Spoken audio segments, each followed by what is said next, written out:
देखिए, मुझे लगता है इससे ज़्यादा दुखद, शर्मनाक तो ये है ही, साथ में ये दुखद बयान भी है।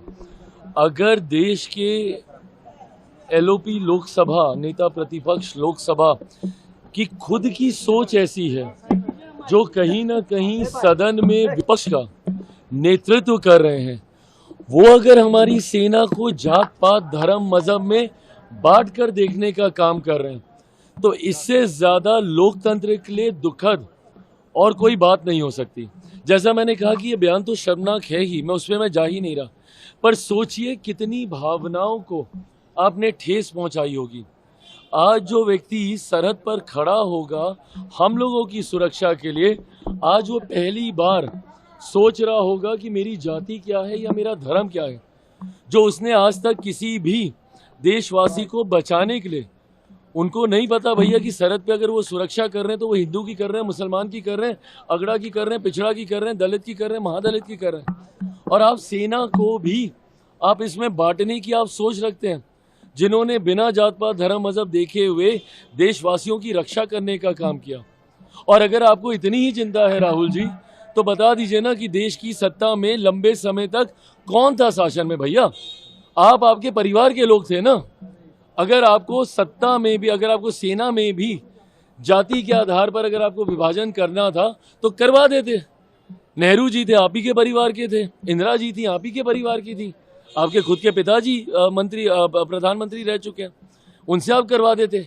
आज आपको ये याद आ रहा है।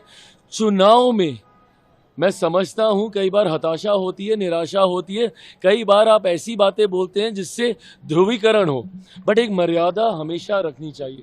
सेना एक ऐसा विषय है जिसको किसी भी राजनीति में किसी भी तरीके से कतई नहीं लाना चाहिए।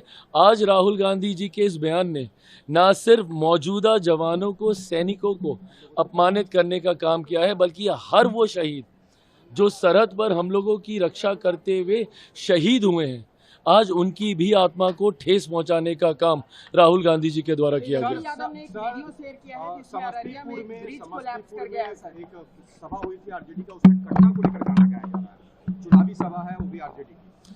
देखिए, आरजेडी के कल्चर में ये रहा है, उनकी कार्यशैली का ये हिस्सा रहा है, हुड़दंग मचाना, गोली बारूद, इस तरीके के चीज़ों का इस्तेमाल करना।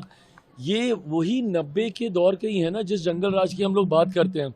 आज भी आप इनकी सभाओं में देखिए किस तरीके से हुड़दंग मचता है, किस तरीके से एक अराजकता का माहौल इनकी सभाओं में रहता है। तो ये अपने में दर्शाता है कि भाई सोच और कार्यशैली तो इनकी वो 90 के दशक वाली है ना। अब जब ये लोग ऐसे ऐसे गाने अगर ये लोग प्रमोट कर रहे हैं, ऐसी भाषा, ऐसी बॉडी लैंग्वेज को ये प्रमोट कर रहे हैं, अभी तो सत्ता से दूर हैं। इसीलिए फर्स्ट टाइम वोटर्स को जब हम लोग जंगल राज की याद दिलाते हैं ना, क्योंकि उनको पता नहीं है कि अगर ये आ गए कहीं गलती से भी, आएंगे नहीं बस हाइपोथेटिकली, अगर ये आ गए गलती से भी तो बिहार में आतंक मचा देंगे। एसआईआर पर सबसे ज्यादा बंगाल में हिंसा हो रही, ममता बनर्जी कर दी आग से लेने के लिए आग लगा देंगे, बीजेपी को भी धमकी दिया। अरे इन लोगों का समझ में नहीं आता। शिकायत भी यही लोग करेंगे कि भैया धांधली कर रहे हैं, प्रक्रिया का इस्तेमाल किया जाएगा उसको सुधार करने के लिए। और ये कौन सी कोई नई प्रक्रिया का इस्तेमाल कर रहा है प्रभु? ये तो होती रही है देश में, पहली बार थोड़ी हो रही है। ये हर बार समय समय पर एक रेगुलर इंटरवल पर ये प्रक्रिया का इस्तेमाल किया जाता है, और क्योंकि अब लंबे समय से नहीं हुई थी, इसको करना जरूरी है। बिहार में क्या, मुझे बताइए ना, जितने राजनीतिक दलों ने इसको लेकर अपनी चिंताएं जाहिर की, कोई एक अधिकृत आपत्ति इन लोगों ने दर्ज कराई? या उन लोगों के जिनके नाम कटे, अगर सही में अगर वो जायज होते तो क्या अभी हंगामा नहीं हो रहा होता? कल पहले चरण का मतदान है, सब लोग क्यों नहीं यहाँ के धरने पर बैठ गए? सब लोगों ने क्यों नहीं उसको लेके विवाद खड़ा कर दिया?